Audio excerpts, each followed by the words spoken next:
मला विशेष ही गोष्ट वाटली की या कार्यक्रमाच्या ठिकाणी येत असताना आदरणीय पवार साहेब ज्या कौतुकानं तुमच्याविषयी सांगत होते, ज्या आत्मीयतेनं तुमच्याविषयी सांगत होते, यामध्ये खरोखर रयतेचं जे दुःख असतं, रयतेची जी वेदना असते ती समजून घेण्याची भावना काय असते ती समोर येते. आणि अनेक भाषण ऐकण्याचा प्रवीण तर म्हणजे अक्षरशः कुठे गेला प्रवीण? म्हणजे पावनखिंडीचा जो इतिहास ऐकला होता ना, दोन्ही हातात पट्टे चढून बाजी प्रभू लढत होते, तसं प्रवीणचं भाषण ऐकायला वाटलं. पण या सगळ्या भावना असताना मगाशी आमदार साहेब बोलताना बोले आदिवासींवरचा अन्याय होता कामा नाही, पण हाच अन्याय समजून घेताना त्या इतिहासाच्या खोलात सुद्धा जाण्याची तेवढीच गरज आहे. म्हणजे या देशाच्या मूळ मालकांना, या आदिवासींना जे वनवासी म्हणतात, त्यांच्या मांडीला मांडी लावून जर बसणार असू तर आदिवासी बांधवांना न्याय देता येणार नाही, याची जाणीव आणि याचं भान आपल्याला असणं तितकंच गरजेचं आहे. कारण दिल्लीमध्ये मागच्या काही अधिवेशनांपूर्वी वनवासी म्हणणाऱ्या काही संस्थांचे प्रतिनिधी माझ्याकडे आले आणि त्यांनी सांगितलं आम्ही वनवासींच्या कल्याणासाठी काम करतो. म्हटलं बैठक इथेच संपली.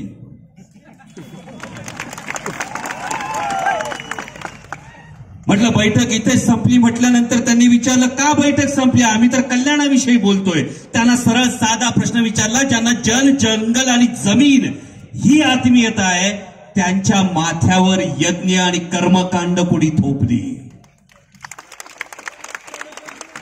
म्हणजे ज्या मनुस्मृतीचा मगाशी उल्लेख झाला, ही मनुस्मृती सांगते ब्रह्म्याच्या तोंडातून ब्राह्मण वर्ण जन्माला आला, खांद्यातून क्षत्रिय जन्माला आले, नाभीतून वैश्य जन्माला आले, डाव्या पायाच्या अंगठ्यातून शूद्र जन्माला आले. आणि या मनुस्मृतीच्या आधारावर ते राज्य करतात. त्यांना विचारा की मग ब्रह्मा ज्या जमिनीवर बसला होता त्या जमिनीचं रक्षण करणाऱ्या आमच्या मूळ निवासी, आमच्या आदिवासी बांधवांना त्यामध्ये स्थान नेमकं कुठं आहे? आणि जेव्हा या प्रश्नांची उत्तरं मिळत नाहीत तेव्हा कुणाच्या मांडीला मांडी लावून बसायचं याचा विचार करावा लागतो. म्हणजे मगाशी आमदार लहामटे साहेब सुद्धा बोलले, बेनके साहेब सुद्धा बोलले, जेव्हा खरोखर रस्त्यावर उतरायची वेळ येते त्याच वेळी, त्याच बरोबरीनं ज्या विधिमंडळात आपण बसला आहात, जर आदिवासींचं बजेट संकुचित होत असेल तर राज्याच्या अर्थमंत्र्यांना आग्रहानं विनंती करून माझ्या आदिवासी बांधवांसाठी भांडणं सुद्धा तुमच्या हातात आहे, याची आपण सगळेजण जाण ठेवाल. कारण वर्षानुवर्षाचं हे आक्रमण आहे. यामध्ये कोणतंही राजकारण नाही, पण यामधलं जे आक्रमण आहे, कारण जे आर्यांचं आक्रमण झालं, या आर्य आक्रमणामुळे ही गोष्ट बदलली. तुमच्या माझ्यापैकी अनेक जण असतील, पूजेला बसत असाल, पंडित पूजा सांगायला येत असतील, आणि पंडित पूजा सांगायला आल्यावर गोत्र कोणतं कोणतं कोणतं ज्याला माहित नसतं तो गोत्र कोणतं सांगतो? काश्यप. सगळे सांगतो का नाही? कुठून आलं काश्यप गोत्र? कधी विचारलेत प्रश्न? पुरोगामी विचार म्हणजे कुणाला विरोध नाही, पुरोगामी विचार म्हणजे प्रश्न विचारणं असतं. कधी प्रश्न विचारला काश्यप गोत्र कुठून आलं? तर काश्यप आणि दती यांचे जे पुत्र झाले त्यांना दैत्य म्हटलं जातं. काश्यप आणि दनू यांचे जे पुत्र झाले त्यांना दानव म्हटलं जातं. म्हणजे तुमचं माझं सगळ्यांचं गोत्र जर काश्यप असेल तर तुम्हाला आणि मला दैत्य म्हटलं जातं. आणि दिवाळीला इडापिडा टळू दे, बळीचं राज्य येऊ दे असं जे म्हणतो तो बळी राजा दैत्य राजा होता. इथला फरक आधी समजून घ्या. तुम्हाला आणि मला या चातुर्वर्ण्याच्या चौकटीतून बाहेर जे ढकलतात, ज्यांनी बाहेर ढकललं आणि ज्यांना पुन्हा मनुस्मृती आणायची आहे, त्या सगळ्यांच्या कोणाच्याही मांडीला मांडी लावून बसताना 10 वेळा विचार व्हायला हवा. आणि जर हा विचार झाला तर त्या कोळी चौथऱ्याची खरी प्रेरणा येईल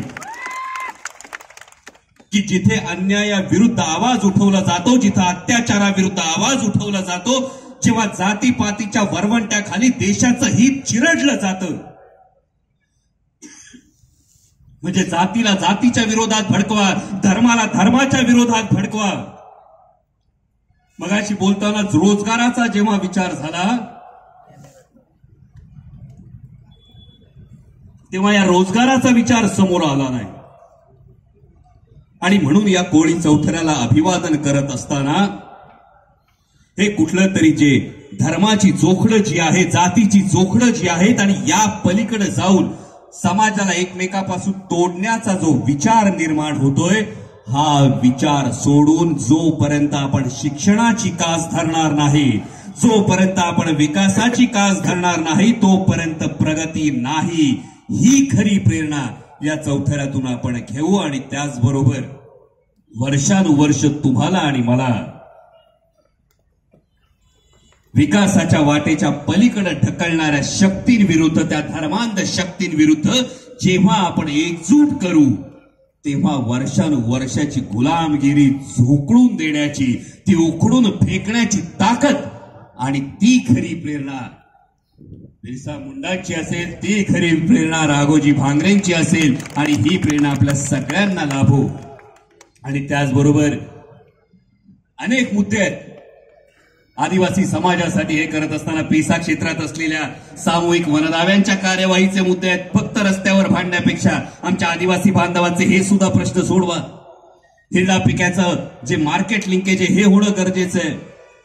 त्याचबरोबर जुन्नर, खेड आणि आंबेगाव मधली रेड झोन मध्ये गावं गेली जातील जल उपसामुळे. आणि भूजल सर्वेक्षण विभागाकडे सातत्यानं पाठपुरावा चालू आहे. माझी सर्व आमदार महोदयांना याची विनंती आहे की या पद्धतीने ही गावं रेड झोन मधून जर वगळली तर बिरसा मुंडा योजनेचा लाभ या संपूर्ण आपल्या आदिवासी पट्ट्यातल्या गावांना होईल.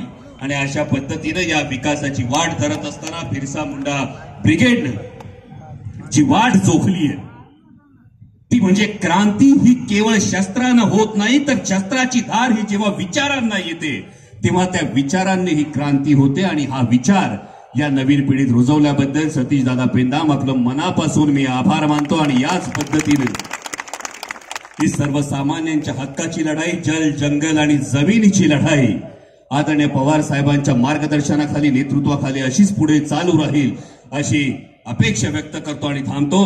जय हिंद, जय महाराष्ट्र, जय आदिवासी.